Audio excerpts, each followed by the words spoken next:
Hello friends, how are you doing? This is Dave and welcome back to my YouTube channel FAQs on Jesus and Christianity.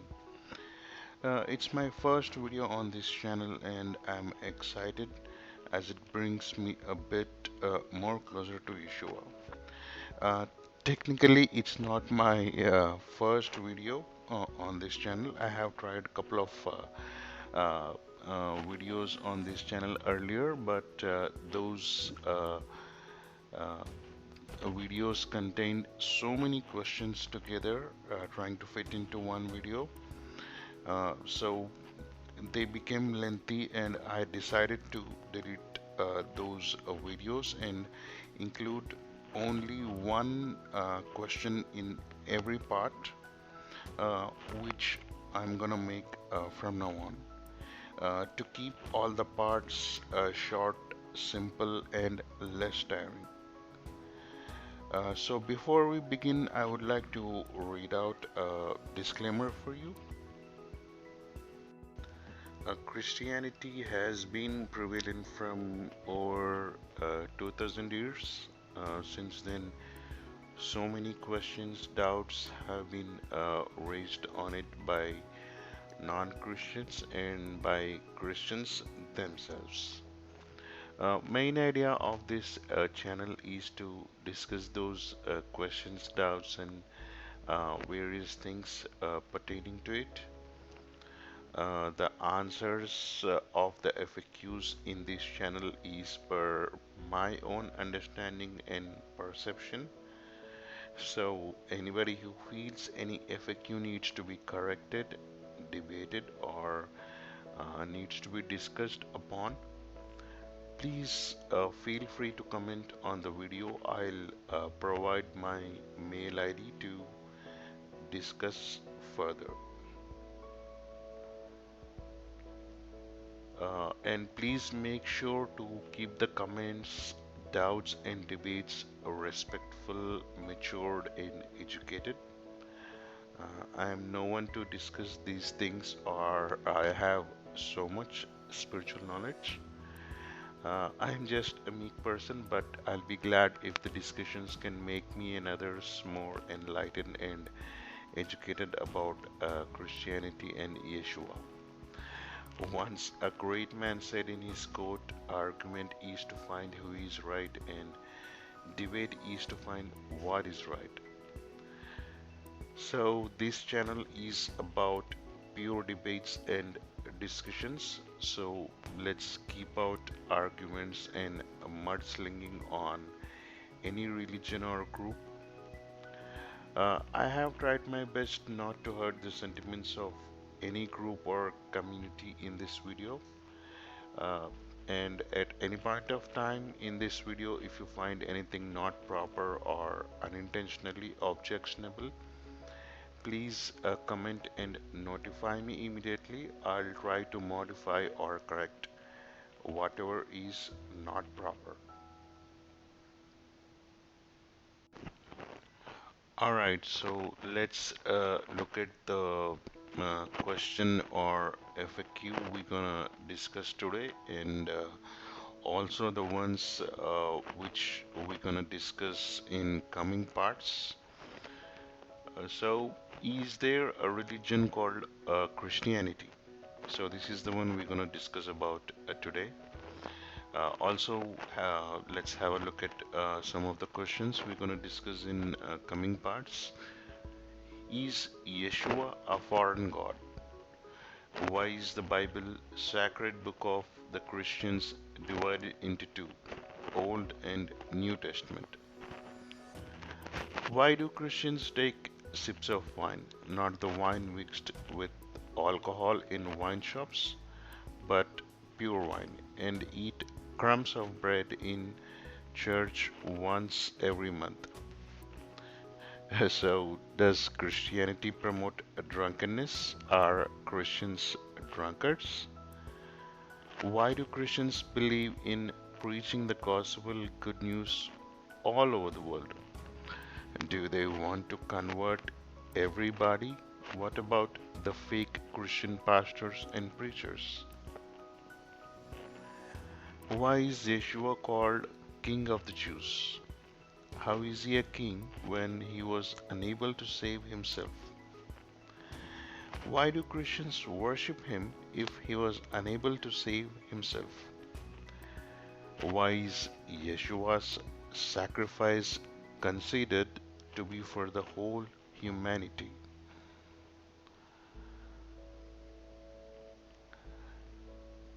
Did Jesus come to India?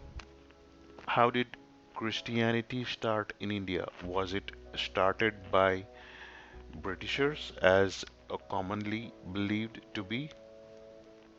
This is one of the very frequently asked questions. Okay, the other one. So, what is the relation between Jews, Christians, Muslims, and Catholics? What did Yeshua mean when he said in the verse, "Let the dead bury the dead" in Luke chapter 9, verse 60? If Yeshua is a king, why didn't he live a royal life? Why he did not get served, but he himself served others? Why did Yeshua preach the importance of forgiving each other? Why do Christians believe in the work of charity and helping mankind and talk about Yeshua's love always? Do they want to oblige everybody to turn them to Christianity?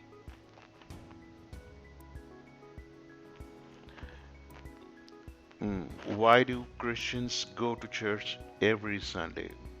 Why do they consider it a holy day? Why do they have to go regularly every Sunday? By going regularly to church, do they want to show off how great Christianity and Christians are?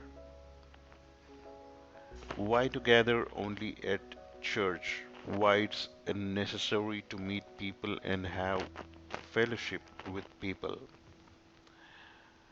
Did Yeshua prophesy about terrorism? What about other prophecies in Bible? End times judgment day nearing signs in Bible. Bible history. How accurate is the Bible? Is it against science? What is canonization of the Bible? Is Bible changed?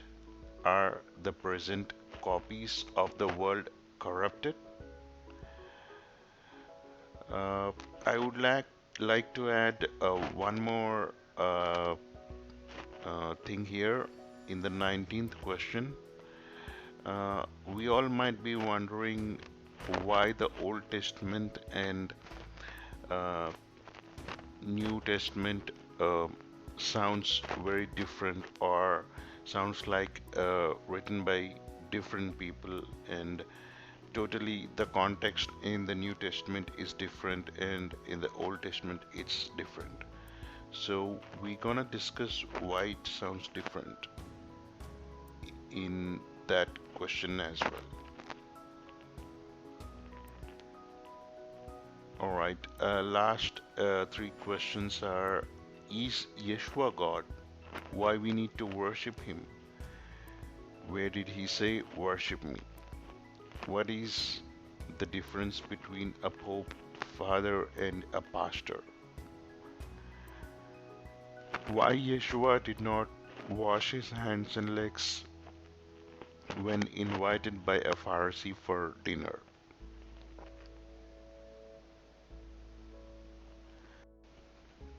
And the question which we're gonna discuss today in this part is Yeshua a foreign god? Is Yeshua a foreign god? First of all, if someone is foreign, how is he a god then? God is God. God is the creator of a universe, every beings on this earth. Let's assume if there was a different God for each nation, Why is the blood of all humans red everywhere in the world? Why emotions and pain is the same for all people around the world? Why humans look similar all around the world? If each nation had a different god, then all the nations should have got different blood colors, some green, some blue, some yellow, etc. Some nations should have had humans with heart in the center of the chest. Some should have had ears at the back of the head, etc.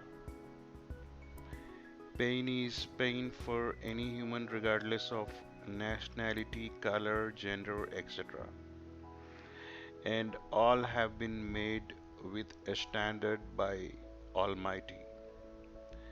It's just that as per our culture, we assume God may be looking like this or that. As per ancient Israel's dressing, people assume Yeshua wore the clothes same way as per their dressing culture. Maybe he did, or maybe he did not. But how does it matter what kind of clothes he wore thousands of years back? As a matter of fact, it's not necessary to call a meeting place of Christians as church. It's just a name which came from the word synagogue. It doesn't matter if we call it a temple or something else. All we need is a place to worship and remember God. So, as per our traditions and culture, we have assumed Yeshua to be one of a kind. Now, blacks say he's black and whites say he's white. Well, how does it matter? He is the creator of all. British Christians assume him to be coming in their kind of clothes, and Arab Christians imagine him to be in their clothes, etc. In old Solomon's temple times, there were not even chairs to sit in the temples. You had to worship God by sitting on the ground those days. Maybe the chair system was introduced by civilizations from West. So, whatever it is the same God, and we cannot limit God to any nationality, culture, color, religion, caste, creed, etc. He is above all that. Let's look at some of the verses below. In Romans chapter 1, verse 16, one of the disciples of Yeshua says, "For I am not ashamed of the gospel of Christ, for it is the power of God unto salvation to everyone that believeth, to the Jew first and also to the Greek."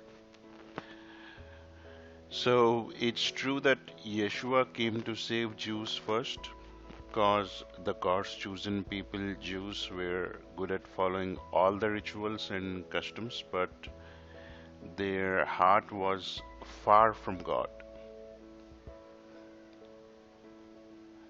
Let's look at the below verses. Yeshua spoke to some of the Jews at that time when he was there with us. Woe unto you, scribes and Pharisees, hypocrites, for ye make clean the outside of the cup and of the platter, but within they are full of extortion and excess. Thou blind Pharisee, cleanse the first that which is within the cup and platter, that the outside of them may be clean also. So this was said in Matthew chapter 23rd, verses 25 to 26. Now, Pharisees or scribes were the people who were considered to be a group of social movement people with good religious knowledge, etc. Now, if you still think, where does the verses say Yeshua came for whole humanity? Let's look at some verses below. And I, if I be lifted up from the earth, will draw all men unto me. This is said in John chapter 23, 32. So it doesn't say all men will be drawn unto me. It's not said only for the Israelis or only for a certain set of people. It's for all men. One more verse in chapter 11, verse 17 of Mark. And he taught, saying unto them, is it not written, my house shall be called of all nations the house of prayer, but ye have made it a den of thieves. So, point to be noted here is, he said, my house shall be called of all nations.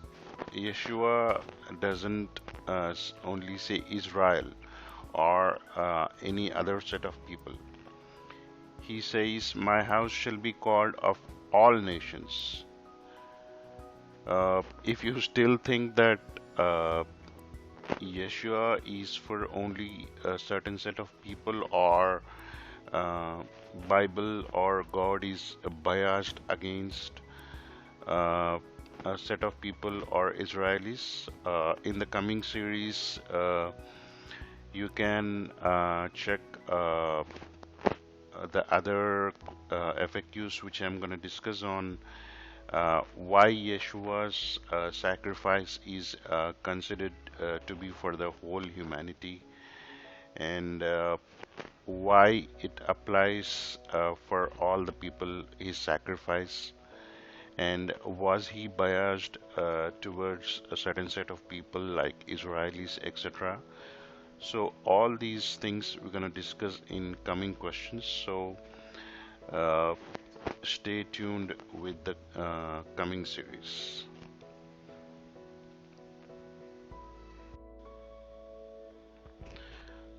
That's all, folks, for today. If you have any comments or suggestions or any questions to discuss or debate, please comment and I will message you my email ID to discuss further. And as informed earlier, please comment only if you want to debate or discuss. Let's keep out of arguments like I said earlier. One a great man in the history said that argument is to find uh, who is right, and debate is to find what is right. So let's keep out of the arguments and let's focus on pure discussions and debates. Thank you. God bless you.